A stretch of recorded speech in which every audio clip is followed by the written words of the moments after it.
Before you even become a beginner, you have to begin.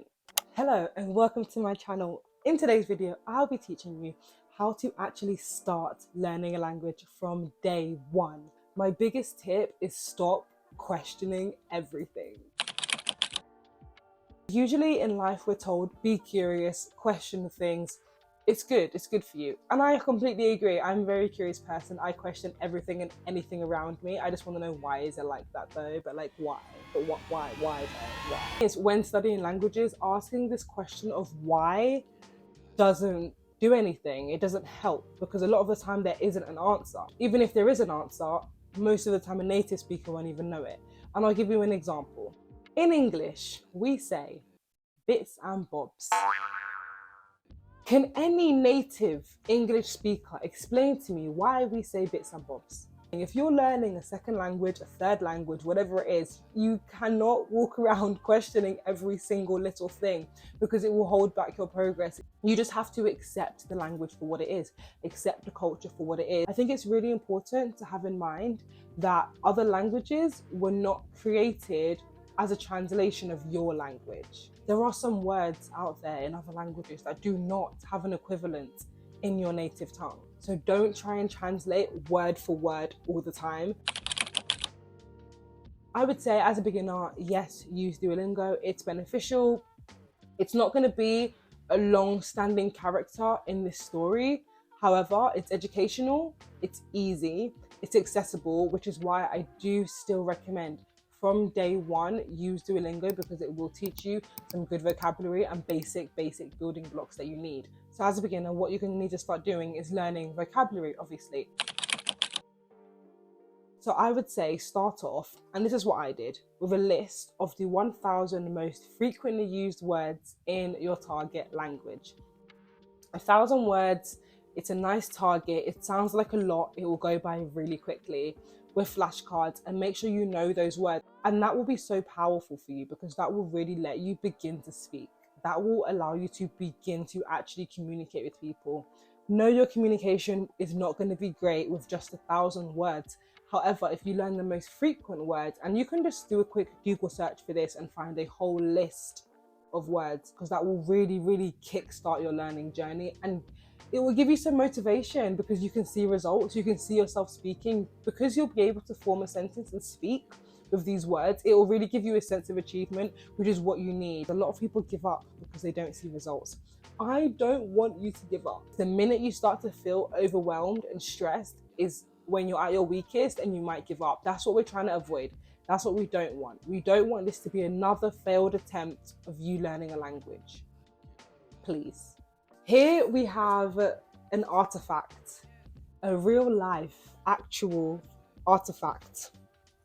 This is the book that I used from day one to start learning Spanish. And as you can see, it's matted. It's as you can see, it is dirty now. It is well used and abused. This book has been through it, you know. Yeah, this is the book. And I'm going to show you what's inside it and how I started from day one. So whatever new word you learn, you need to put it in a sentence. And it doesn't matter how silly the sentence sounds. I will just give you an example. As you can see here, we have the word of the day. The word of the day was el marisco. And this sentence doesn't make any sense, but the point is using what you've just learned. So in 2022, I believe this was, I wrote, for my birthday, I want to eat seafood. Seafood is my favorite food because I love fish in winter. I love seafood because I love fish in winter? What? I had just learned the new word el marisco, seafood, and I wanted to use it. These are random words that they don't have any correlation, but I forced them into a phrase just to get that practice. And it's things like that that really make the difference between you remembering the word and forgetting it. Use a translator often. Right from the start, I want you to download a translator app. And I know that translators are just available on Google, on the internet, but no, you need to have a translator accessible just like that. Just repeat phrases, whether you understand a phrase or not. That's a really good exercise for teaching your mouth and teaching your tongue how to actually say what it is you should be saying. Just by training your throat and training your mouth, training your tongue to form those shapes and sounds, repeating after what you've heard in a podcast or watched in a video. As a beginner, whether you understand it or not, I would highly, highly, highly recommend doing that. It doesn't matter if you have no idea what you're saying, just do it. Something else that I would highly recommend is at the end of each day, write down a list of what it is that you did in your target language that day. I have written what I did, and I've even written the date as well. How organized of me, written the date. Write down what it is that you have been doing so that if you had a really good day, you can look at that list, you can look back on it and find out, why did I enjoy this day of learning so much? What was it that I did? I could see my productivity. It felt really good at the end of the day. It was really motivating to look at everything and be like, wow, I did that. Like, I did all of that today. That's the kind of motivation that we need, especially as a beginner. Fun fact is, majority of people quit at the beginner stage. People don't really give up learning a language at the intermediate stage. They don't really give up at the advanced stage. It's the beginner stage. The beginner stage is what knocks out majority of language learners, which is why I'm saying keeping a list of stuff like this, like it sounds silly, but I'm telling you, keeping a list like this of things that you've achieved that day in the language you want to learn, that's another reason to keep going. Like, that will just keep you motivated to keep going because you can see that you've been putting in work. Something that I did very, very early on, which I'd really recommend for you as well, is keeping a video diary. This can be recorded on your laptop, it can be recorded on your phone, it can just be an audio recording as well.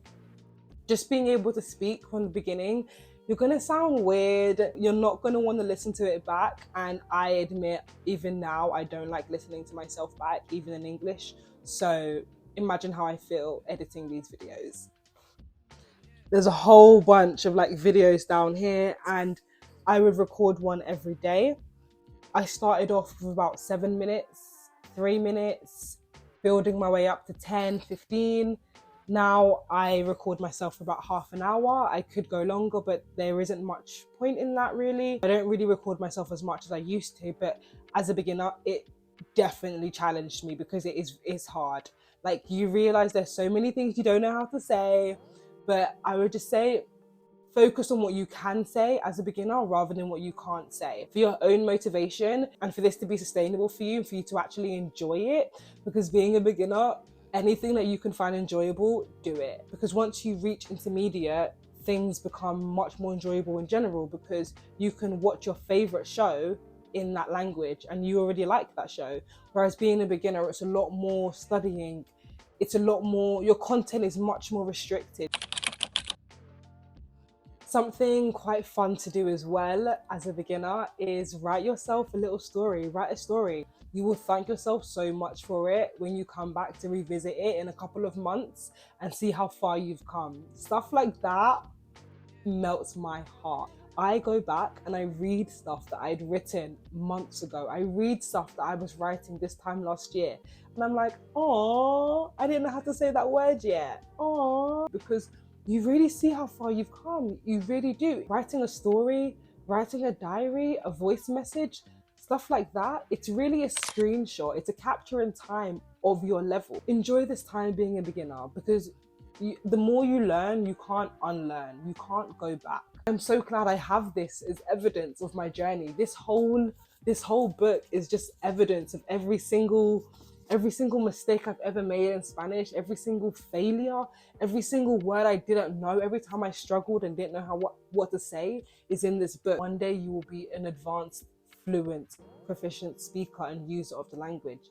And all of those mistakes that you're making will just be nostalgic memories. Thank you for sticking around to the end. I hope if you are beginning to learn a new language, this has been helpful. You've got some insights of what it actually means to start from day one. So if you did like today's video, please give it a thumbs up because I get a notification and I'm like, subscribe as well, all of that stuff. Bye.